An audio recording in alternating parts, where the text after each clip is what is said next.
Chers amis téléspectateurs, c'est avec une grande joie que ce matin je viens vous apporter la parole de Dieu, la parole de vie, cette parole qui peut transformer votre existence, cette parole qui est un véritable trésor. Vous savez, des hommes ont plusieurs trésors sur terre. Il y a des hommes qui considèrent de l'or comme leur trésor. Il y a pour d'autres l'argent, c'est un trésor. Mais nous devons savoir qu'il n'y a pas de meilleur trésor pour un chrétien, sinon la parole de Dieu. Et j'aimerais vous dire que c'est très important que nous puissions entrer en profondeur dans la parole de Dieu. Tant que vous restez superficiel, tant que vous restez à la surface, il y a des bénédictions que vous ne pourrez jamais expérimenter dans votre vie. Cela est illustré par Jésus-Christ. Le jour où il est allé voir l'apôtre Pierre, Pierre était en train de pécher et Pierre a dit au Seigneur, nous avons péché toute la nuit et nous n'avons pu rien prendre. Nous n'avons pu rien prendre, Seigneur. Et Jésus lui a dit quoi? Jésus lui a dit, Pierre, va dans l'eau profonde. Et cela est très symbolique, cela a une grande révélation. Va dans l'eau profonde. Cela veut dire simplement que Dieu veut que nous allions dans une adoration profonde. Dieu veut que nous allions dans une méditation de la parole de Dieu profonde. Dieu veut que nous allions dans une communion profonde. Les gens veulent expérimenter la prospérité. Les gens veulent expérimenter la guérison. Les gens veulent expérimenter les bonheurs. Mais ils ne veulent pas aller avec Dieu en profondeur parce qu'il ne donne pas assez du temps au Saint-Esprit pour les guider, pour leur parler, parce qu'il ne laisse pas la parole de Dieu pénétrer leur cœur. Pierre était bien sur la mer. Pierre était bien à la mer en train de pêcher, mais il n'était pas en profondeur. La prospérité se trouve en profondeur. Et lorsque l'apôtre Pierre est allé dans les eaux profondes, il a jeté le filet sur la parole de Dieu. Et je vous dis, le filet était prêt à se déchirer. Le filet s'est déchiré tellement qu'il y avait l'abondance. J'aimerais vous dire, cher ami, il y a l'onction en abondance pour vous. Dieu n'est pas avide, Dieu n'est pas avare. Il y a la prospérité, l'or et l'argent appartiennent à Dieu. Il y a la joie. Jésus-Christ a dit aux disciples, jusqu'à présent, vous n'avez rien demandé. Demandez tout ce que vous voulez et cela vous sera accordé afin que votre joie soit parfaite. Vous comprenez? Notre Dieu est celui qui bénit. Notre Dieu est celui qui exauce. Notre Dieu est celui qui comble. Notre Dieu a un plan de prospérité et de bonheur pour vous. Notre Dieu veut vous combler et j'en suis convaincu. Sinon, je ne prêcherai pas l'évangile. Sinon, je ne serai pas tous les samedis à la télévision pour vous dire ces choses. Parce que je crois personnellement et parce que je l'expérimente personnellement. Vous devez aller dans les eaux profondes, dans une communion profonde, dans une adoration profonde, dans une vie de sainteté profonde. Arrêtez avec la superficialité qu'aujourd'hui on voit des chrétiens. Aujourd'hui, les gens donnent de l'importance aux choses superficielles, mais aux choses profondes. On ne rentre pas dans une sainteté profonde. Alors aujourd'hui, pour vous permettre d'expérimenter la sainteté profonde, j'aimerais vous parler un peu de murmure.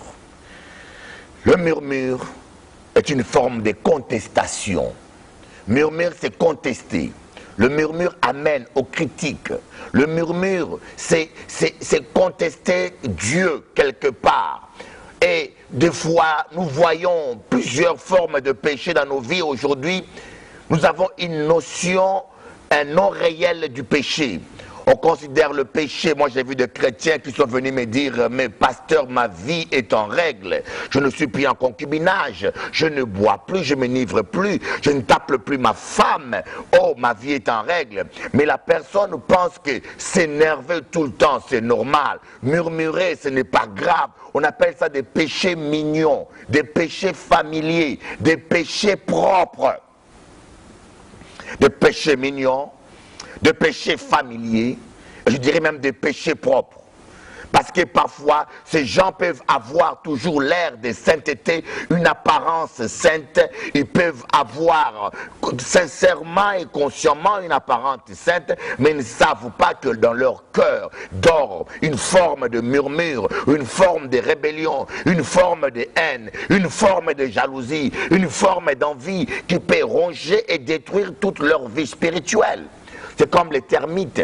Quand ils entrent dans une maison, ils commencent à manger du bois. Ils entrent à l'intérieur. La maison peut être debout. Cette maison peut être belle, paraître belle, mais elle ne tient plus, elle n'est plus solide. Le bois est mangé de l'intérieur. Il suffit d'une petite tempête pour que cela s'écroule. Des fois, nous sommes grands. Nous avons de grands ministères. Nous avons l'onction. Nous faisons de grandes choses. Mais nous ne savons pas qu'il y a du péché qui nous ronge de l'intérieur. Il y a cette forme de cancer qui nous ronge de l'intérieur. Et quand une tempête vient subitement, nous ne pouvons pas résister à la tempête. Mes frères et sœurs, je sens que ce matin, mon message s'adresse aux chrétiens. Dieu t'appelle à entrer à une communion profonde. C'est la raison pour laquelle Jésus-Christ, dans ses derniers mots dans l'Apocalypse, il dit que celui qui est saint se sanctifie encore, que celui qui pêche, pêche encore. Pourquoi? La personne qui est saint, il puisse encore se sanctifier. Ça veut dire qu'il aille dans une sainteté profonde. Qu'il avance dans la profondeur. La profondeur attire la profondeur. La profondeur attire la gloire. La profondeur attire l'onction. La profondeur. Et quand il n'y a pas de profondeur, mes frères et sœurs, nous ne pourrons pas résister à la tempête. Quand il n'y a pas de profondeur, c'est là que se voit. Nous avons tellement aujourd'hui des ministères superficiels, des beaux parleurs, des gens qui savent bien parler, qui savent bien prêcher, et même qui ont l'onction. Mais avoir l'onction ne veut pas dire avoir obligatoirement une profondeur. Quand l'onction est en profondeur, votre être intérieur est transformé en profondeur.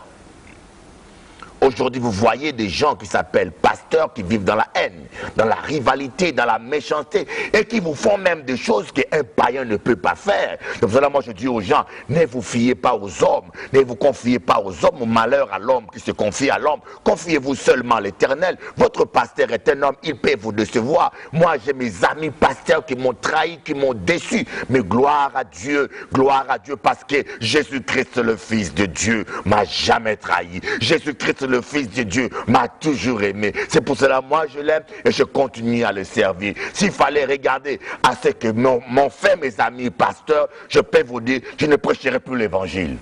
Mais je continue à prêcher parce que je n'ai pas cru à un homme, je n'ai pas cru aux églises, mais je crie au Fils de Dieu qui est venu mourir pour moi à la croix de Golgotha et que je sais qu'il prend soin de moi et qui m'aime réellement. Nous devons aller en profondeur. Dieu vous veut en profondeur. Nous allons voir le murmure qui est cette forme de rébellion intérieure, cette forme de contestation. Vous savez, il y a le murmure exprimé.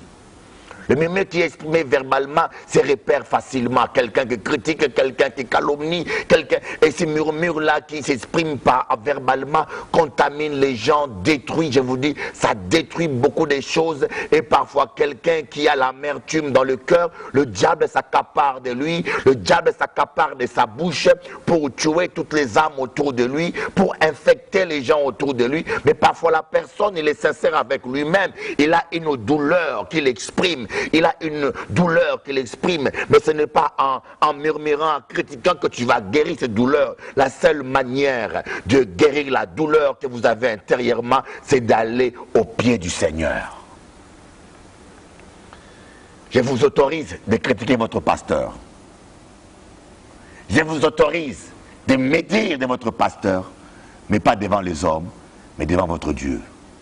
Si vous voulez critiquer le pasteur, allez devant le trône de Dieu et commencez à parler à Dieu. Mon pasteur m'a fait ceci, mon pasteur m'a fait ceci. Oh Seigneur, agis. Oh Seigneur, change-les. Oh Seigneur, interviens. Seigneur, c'est la bonne manière de faire avancer le royaume des cieux. Mais quand vous critiquez aux oreilles des gens, vous ne savez pas quelles sont les conséquences de ces paroles négatives que vous introduisez. Nous allons voir dans Exode chapitre 17. Je vais commencer au verset 1 jusqu'au verset 5. Toute la communauté des Israélites partit du désert de Sin selon l'ordre de l'Éternel pour leur départ. Ils campèrent à Rephidim. Il n'y avait point d'eau à boire pour le peuple. Alors le peuple entra en contestation avec Moïse. Ils dirent: donnez-nous de l'eau à boire, Moïse. Moïse leur répondit: pourquoi entrez-vous en contestation avec moi? Pourquoi tentez-vous l'Éternel? Le peuple était là, pressé par la soif. Oh là là, pressé par la soif, pressé par des envies sexuelles, pressé par la colère, pressé par l'orgueil, pressé par la compétition, pressé par la jalousie. Ne vous laissez pas presser par des choses charnelles. Laissez-vous presser par l'onction de Dieu simplement, mes frères. Le peuple était là, pressé par la soif.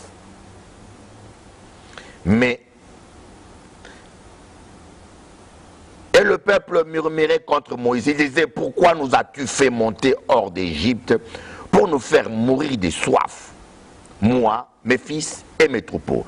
Moïse cria à l'Éternel en disant: que ferai-je pour ce peuple? Encore un peu de temps et ils me lapideront. L'Éternel dit à Moïse: passe devant le peuple et prends avec toi des anciens d'Israël. Prends aussi dans ta main ton bâton avec lequel tu as frappé le Nil, et tu t'avanceras. Mais voici, je me tiens là devant toi sur le rocher en Horeb. Tu frapperas les rochers, il en sortira de l'eau, et le peuple boira. Moïse fit ainsi aux yeux des anciens d'Israël. C'est extraordinaire ce passage. C'est extraordinaire, je peux vous dire, ce passage, je peux l'enseigner durant un mois. Je peux l'enseigner durant 2 mois. Parce que ça parle de réalité puissante, ça parle de la sainteté, ça parle de leadership, ça parle de la foi, ça parle de plein de choses. Si nous rentrons en détail, vous allez voir combien ce passage est riche. Ces gens, ce peuple d'Israël qui a vu de miracles, qui a vu la mer rouge s'ouvrir en deux, qui a vu plein de choses. Mais malgré tout, il restait incrédule. Il restait incrédule, pourquoi? Parce qu'il était charnel. Parce qu'il y avait quelque chose qui n'allait pas en eux. Vous savez, faites attention avec le manteau que vous portez. Vous n'êtes pas le manteau. Dieu peut nous donner un manteau. Élisée a eu le manteau d'Élie, mais il n'était pas Élie. Élisée a eu le manteau d'Élie. Il a fait plus de miracles qu'Élie. Parce qu'il a eu la grâce de Dieu. Le manteau lui a été donné comme un cadeau. Mais il n'était pas Élie parce qu'Élie a été enlevé, mais lui il est resté au tombeau. Élie a été enlevé et le ministère d'Élie a continué jusqu'au temps de Jésus-Christ. Et le ministère d'Élie reviendra encore pour Israël pendant la persécution. Pendant que les nations iront pour attaquer Israël, le prophète Élie et Moïse iront prêcher en Israël. Donc, Élisée a eu le manteau d'Élie, mais ça n'a pas fait de lui Élie. Vous comprenez ce que je veux vous dire là? Exactement la même chose que Samson. Samson avait l'onction. Samson avait l'onction, c'était l'homme des exploits. Il avait une telle force qu'il pouvait transporter le portail d'une ville avec ses 2 mains. Alléluia. Il avait une telle force qu'il pouvait déchirer le lion avec ses 2 mains. La grâce de Dieu était en lui. Mais Samson avait une faiblesse. Il aimait trop de femmes. Il aimait trop de belles femmes. Il est allé tomber dans le péché. Il sortait avec des prostituées. Mais quand il s'est repenté, la grâce de Dieu était toujours là. Tant qu'il était fidèle à Dieu, tant qu'il revenait vers Dieu. Vous savez, Dieu est un Dieu de grâce. Il ne se lasse pas de pardonner. Mais ce n'est pas parce que Dieu vous pardonne qu'il approuve votre style de vie. Faisons attention et n'abusons pas de la grâce de Dieu. Mais Samson vivait dans le péché. Vous savez, le seul moment où Samson a prié, il y a 2 passages dans la Bible où Samson a prié. Le premier passage, c'est quand il avait battu les Philistins et qu'il y eut soif. Et pressé par la soif, il a crié à Dieu: Seigneur, donne-moi à boire. Et Dieu a fait jaillir l'eau d'une rocher pour donner, étancher la soif de Samson. Et la deuxième fois que Samson a prié, c'est quand il était aveugle, qu'il ne pouvait plus rien faire, qu'il était exposé devant les dieux des Philistins. On se moquait de lui. Il a dit, Seigneur, permets que je meure avec ces incirconcis. Venge-moi, Seigneur. C'est la deuxième fois que Samson a prié. Mais en ce moment-là, Samson était un type de Christ à la croix, qui a dit aussi, Seigneur, je donne ma vie pour délivrer mon peuple. Et Samson aussi a donné sa vie. Il dit, Seigneur, je veux mourir. Il a donné sa vie. Mais par sa mort, il a délivré Israël de la domination des Philistins. Et Christ aussi par sa mort, Christ, le vrai Samson, par sa mort, nous a délivrés de la domination des démons. L'ancien Samson de l'Ancien Testament avait livré toute l'armée des Philistins, leur roi, en spectacle, en faisant tomber le temple sur eux. C'était un scandale, une catastrophe. Tout le peuple des alentours l'ont vu, était choqué, c'était un spectacle. Et notre véritable Samson, Jésus-Christ, à la croix ces jours-là, il a donné une calotte au diable et aux puissances démoniaques. Ils ont été livrés en spectacle parce que les anges assistaient ce jour-là. Il y avait des hommes, mais il y avait des anges dans le ciel. Il y avait le Père dans le ciel. Il y avait des puissants de ténèbres dans le ciel qui assistaient, qui se moquaient de Jésus. Ah, c'est fini pour lui. Mais le Seigneur Dieu les a mis en spectacle, les a livrés et complètement détruits. Gloire à Dieu pour le sang de Jésus. Voilà le peuple qui sont pressés par la soif. Dis-moi, qu'est-ce qui vous presse dans votre vie? Qu'est-ce qui vous presse? Faites attention à ce qui vous presse. Est-ce l'amour de Dieu? Est-ce que c'est l'amour profond de voir la gloire de Dieu? Pourquoi prêchez-vous l'évangile? Pourquoi priez-vous autant? Priez-vous simplement pour recevoir une guérison? Priez-vous simplement pour recevoir un miracle? Et pourquoi? Quel est le moteur de votre prière, mes frères? Faites attention, quel est le moteur? Quel est le principal, la principale motivation de votre consécration? Vous priez autant simplement pour avoir un mari. Vous priez autant simplement pour avoir un ministère, pour avoir l'onction. Et pour avoir l'onction, pourquoi? Pour qu'on sache que tu es le grand pasteur. Ou vous priez parce que vous voulez réellement voir le nom de Jésus-Christ glorifié. Et si vous priez parce que vous voulez voir le nom de Jésus-Christ glorifié, vous ne serez pas embêté si Dieu utilise le bishop Élie plus que toi. Si vous priez pour voir la gloire de Jésus-Christ, vous ne serez pas embêté si Dieu utilise un autre pasteur et l'élève plus haut que toi. Peu importe, l'essentiel que le nom de Jésus-Christ est prêché et glorifié. Ainsi parlait l'apôtre Pierre. Mais quand nos motivations sont égoïstes et que nous voulons être le seul, nous voulons être le premier, nous voulons être le meilleur. Et c'est là où commence la décadence spirituelle. Le peuple était pressé par la soif. Le peuple était pressé. Et cela nous démontre encore comment est la nature de l'homme. Mes frères, l'homme est de nature égoïste. Et j'aimerais vous le dire, que vous puissiez comprendre que l'homme est de nature égoïste. La mémoire de l'homme retient difficilement le bien. La mémoire de l'homme aujourd'hui est tellement charnelle qu'il sait retenir le mal. Vous pouvez faire du bien à quelqu'un toute votre vie. Le nourrir, le loger, l'aider. Mais le jour où vous commettez une erreur, vous avez une incidence, vous avez un problème qui intervient, la personne ne retient que le mal qui s'est passé. Elle oublie tout le bien. C'est comme ça il y a un homme. L'homme retient plus. Mais imaginez-vous, quelqu'un, vous pouvez le faire de mal toute votre vie. Si un jour vous le faites du bien, il ne va jamais retenir ce bien-là. Il aura du mal à oublier le mal que vous l'avez fait. Donc l'homme est toujours sujet à retenir le mal. L'homme est de nature ingrat. Voilà ce peuple qui était esclave en Égypte, qui a été délivré par une main puissante, la main de Dieu, qui ont vu la mer rouge s'ouvrir en deux, qui ont vu des miracles extraordinaires, qui ont vu la nuée les conduire. La nuée les accompagnait, ce n'était pas des choses qu'on leur prêchait, ils l'ont vu, c'était palpable. indiscutable. Ils ont vu la main de Dieu, mais arrivés devant une situation difficile, ils étaient tellement égocentriques, égoïstes, tellement pressés par leur chair, par leur appétit charnel. Ils ont commencé à murmurer contre Moïse. Ils ont voulu détruire Moïse. Ils ont voulu même lapider Moïse. Vous savez, le peuple croyait murmurer contre Moïse alors qu'il murmurait contre Dieu. Vous savez que les hommes, des fois, nous murmurons tellement contre Dieu. Il y en a qui ne sont pas contents de leur tête que Dieu leur a donnée. Il y en a qui ne sont pas contents de la taille qu'ils ont. Il y en a qui ne sont pas, surtout les femmes, ne sont jamais contentes du corps que Dieu leur a donné, de la couleur, de leurs cheveux. C'est pour cela, ces modes de coller les cheveux, de teindre les cheveux dans toutes les couleurs. Maintenant, ils coupent les cheveux, ils mettent des silicones. Pourquoi? Parce qu'ils ne sont pas contents de ce qu'ils sont. Apprenez à dire en vous-même, merci Seigneur, parce que je suis une belle créature.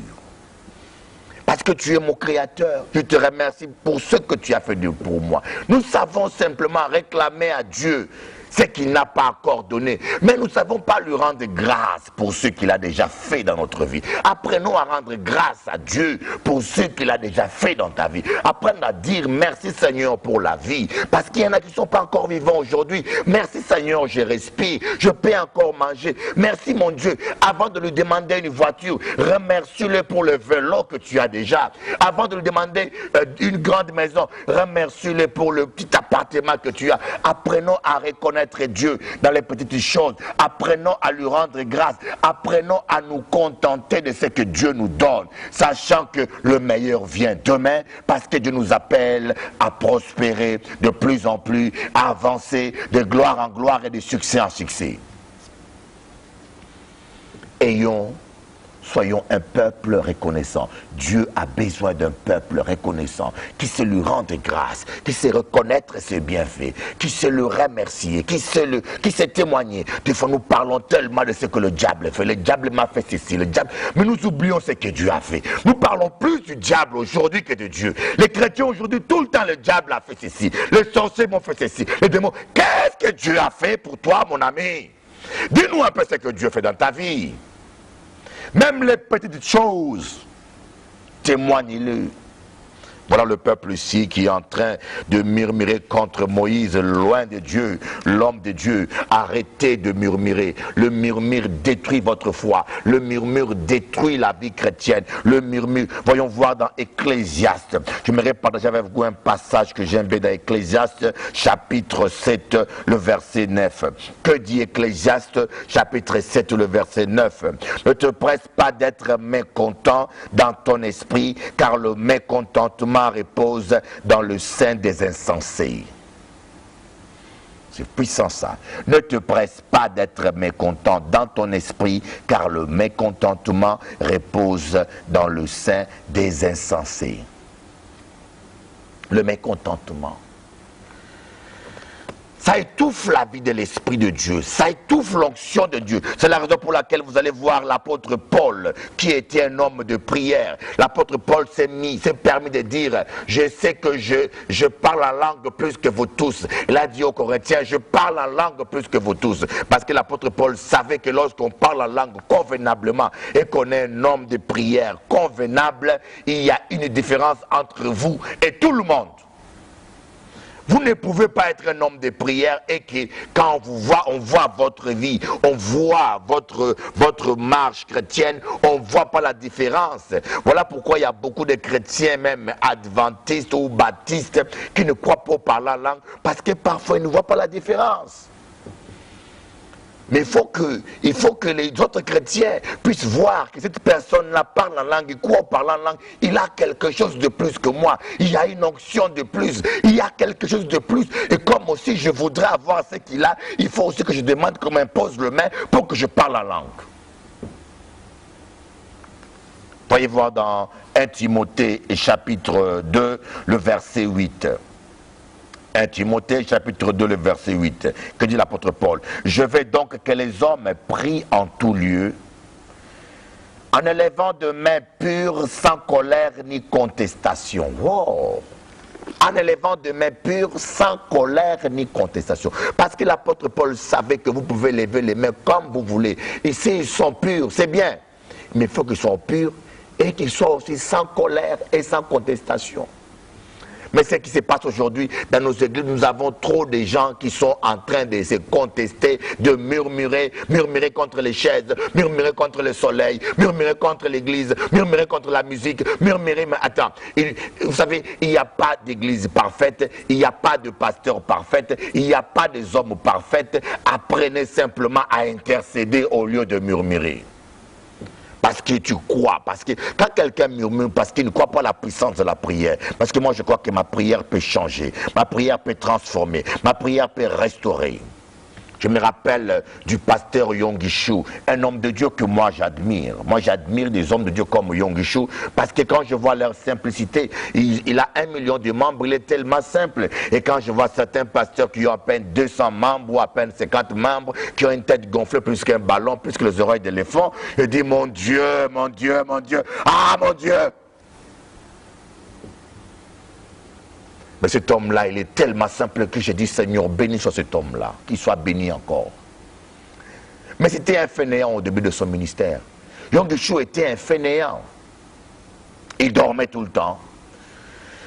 Il dormait tellement le matin qu'un jour, il y avait culte. Et que sa chambre était collée avec l'église. Il dormait dans l'église.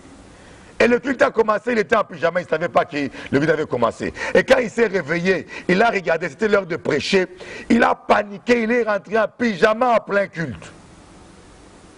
Lui-même le témoigne.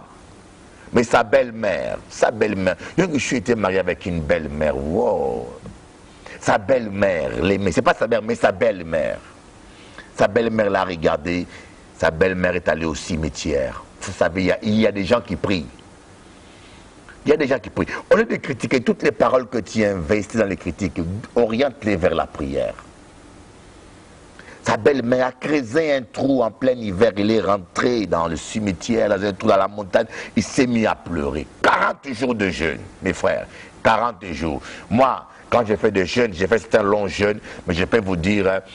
Je n'ai pas encore atteint 40 jours, mais j'arrive parfois à un certain nombre de jours. Quand je pense à Moïse, je pense à Élie, je dis Dieu ne pouvait que les exaucer. Parce que c'est extraordinaire ces gens-là, avec quelle détermination ils pouvaient faire 40 jours de jeûne. Au bout de 40 jours de jeûne, le ministère de son beau-fils a été transformé. Cet homme-là est devenu ce qu'il est devenu aujourd'hui. Amen. Crois-moi, ta prière peut changer ton pasteur. Ta prière peut changer la Guadeloupe. Ta prière peut tout changer. Je crois à la prière. Je ne crois pas aux murmures. Je ne crois pas aux paroles vaines. Mais je crois à la prière qui peut tout changer. Voilà pourquoi l'apôtre Paul a dit, je désire que les gens lèvent des mains pures en tout lieu et sans contestation et colère. Pourquoi? Parce que la colère et le murmure étouffent l'onction, étouffent la voix de Dieu. Les gens disent, Bishop, ma vie est en règle, je ne comprends pas. Ma vie est en règle, je ne couche plus avec des femmes des autres, je ne tape plus des voisins, je suis devenu calme. Mais est-ce que ton cœur est en règle? Parce que le murmure est un péché silencieux parfois. Il peut être entendu. Parce que vous savez, il y a des gens qui sont sincèrement vrais. Quand ils sont en colère, tu sais qu'il est en colère. Il y a des gens, quand ça ne va pas, ça ne bouge pas, tu sais que ça ne va pas. Et des fois, ces gens-là, parfois, on le pointe des doigts parce qu'on sait, quand, comme l'apôtre Paul dit, les péchés de certains sont voyants. Mais d'autres, ils sont cachés. On ne les voit pas. Il y a des gens qui sont des tombeaux, qui ont des tombeaux dans leur cœur, qui ont déjà enterré des gens vivants, qui ont la haine, la jalousie, mais ils ont une apparence tellement pieuse que tu ne peux pas t'imaginer. Des fois on dit, mais je prie, qu'est-ce qui ne va pas? Je prie. Vous savez, mon Dieu est celui qui exauce tes prières. Si tu pries, ça ne va pas, le problème c'est toi, ce n'est pas la parole de Dieu, ce n'est pas Dieu. Voilà Moïse. Moïse, il est arrivé, on a voulu le lapider. Et l'Éternel dit à Moïse, passe devant le peuple. Passe devant le peuple. Dieu appelle un leader. Voilà un deuxième volet de l'enseignement. Dieu appelle un leader à passer devant le peuple et non à être derrière le peuple. Aujourd'hui, les pasteurs sont derrière le peuple, pas devant le peuple. Aujourd'hui, les pasteurs font ce que le peuple veut. Quand les gens veulent tomber, on les fait tomber. Quand les gens veulent des réunions folkloriques, on fait des réunions folkloriques. Pourvu que la salle soit pleine et que l'église soit grande. Quand les gens veulent un enseignement tralala, on fait du tralala. Mais Dieu veut qu'un leader passe devant le peuple. Un leader ne cherche pas à savoir qui me suivra ou qui ne me suivra pas. Un leader ne compte pas les fidèles dans l'église. Peu importe le nombre de gens qui sont dans l'église. Moi, je passe devant selon l'ordre de Dieu et je suis ma vision. J'obéis à mon appel. Ceux que Dieu a envoyés me suivront. Ceux qui sont de Dieu resteront avec moi. Ceux qui ne sont pas de Dieu s'en iront. Gloire à Dieu. Nous avons trop de gens aujourd'hui, trop de pasteurs, des hommes de Dieu qui sont derrière le peuple, qui suivent l'opinion du peuple. Ou c'est le peuple qui dirige son ministère, ou c'est l'Esprit de Dieu. Tu as dit à Moïse, passe devant le peuple et prends avec toi des anciens d'Israël. Pourquoi Dieu a dit à Moïse de prendre avec lui des anciens d'Israël? Simplement pour dire que les chrétiens, les hommes de Dieu, il faut être bien entouré. Ne laissez pas autour de vous des gens qui ne craignent pas Dieu. N'allez pas perdre de temps. La Bible dit, heureux l'homme qui ne s'assoit pas sur le banc des moqueurs, qui n'écoute pas les conseils des méchants. C'est important que nous apprenions à être bien entourés. Moi, j'ai fait un bilan de mon cercle amical. J'ai décidé d'éliminer 90% des gens que je fréquente. D'éliminer de mon cercle parce que je me suis rendu compte que ce sont des gens stériles, des fuguiers stériles qui ne t'apportent rien spirituellement, mais qui viennent simplement sucer l'onction, sucer l'onction. Il y a des gens qui viennent que pour sucer l'onction, qui sont comme des tiques, qui se collent dans votre chair pour sucer votre onction, mais qui ne vous apportent rien du tout spirituellement. Et les tiques, il faut les écraser, les ôter, les jeter. Et Moïse a pris des anciens. Qui est autour de toi? David a dit, je suis l'ami de ceux qui craignent Dieu. Je suis l'ami de ceux qui craignent Dieu. Je suis l'ami de ceux... Et Moïse est avancé. Il est allé de l'avant. Qu'est-ce que Dieu a dit à Moïse? Prends ton bâton dans ta main avec lequel tu as frappé l'Égypte et tu avanceras. Avec Dieu, mes frères, on ne recule jamais. Ne reculez jamais. Avec Dieu, on avance toujours. Peu importe l'adversité, continuez à avancer. N'arrêtez pas votre louange. Peu importe les problèmes que vous vivez, continuez à avancer dans la louange. Dans la louange profonde, avancez. Peu importe ce que vous vivez, peu importe les circonstances qui se passent dans votre vie, continuez à adorer Dieu. Restez dans l'adoration. N'écoutez pas les gens. Ne reculez pas. N'allez pas. Ne perdez pas votre temps. Quelqu'un a pris ton manteau, laisse-le prendre. Quelqu'un t'a donné tort, laisse-le prendre la raison. Toi, ton travail, ce n'est pas d'aller régler des comptes, ce n'est pas de te justifier, ce n'est pas de chercher à avoir raison. Ton travail, c'est de chercher l'Éternel. Au lieu de chercher d'avoir raison, cherche l'Éternel. Au lieu de chercher l'argent, cherche l'Éternel. Au lieu de chercher la gloire du monde, cherche l'Éternel. Au lieu de chercher un mari, cherche l'Éternel. Cherche l'Éternel. Celui qui trouve l'Éternel a tout trouvé. Voilà pourquoi dans les psaumes il est écrit, il est bon de chercher continuellement la face de l'Éternel. Qu'il est bon de chercher continuellement la face de l'Éternel. Que Dieu vous bénisse. Je vous aime beaucoup de l'amour de Dieu. Je vous bénis tous. Je vous aime beaucoup. Croyez-le moi. J'aime la Guadeloupe et je bénis la Guadeloupe. Je tiens à saluer tous les Congos, tous les Congolais qui me suivent. Je tiens à saluer tous les Haïtiens qui me suivent. Et je tiens à saluer d'autres pays encore qui vont suivre ce programme. Dans le nom de Jésus-Christ. Amen.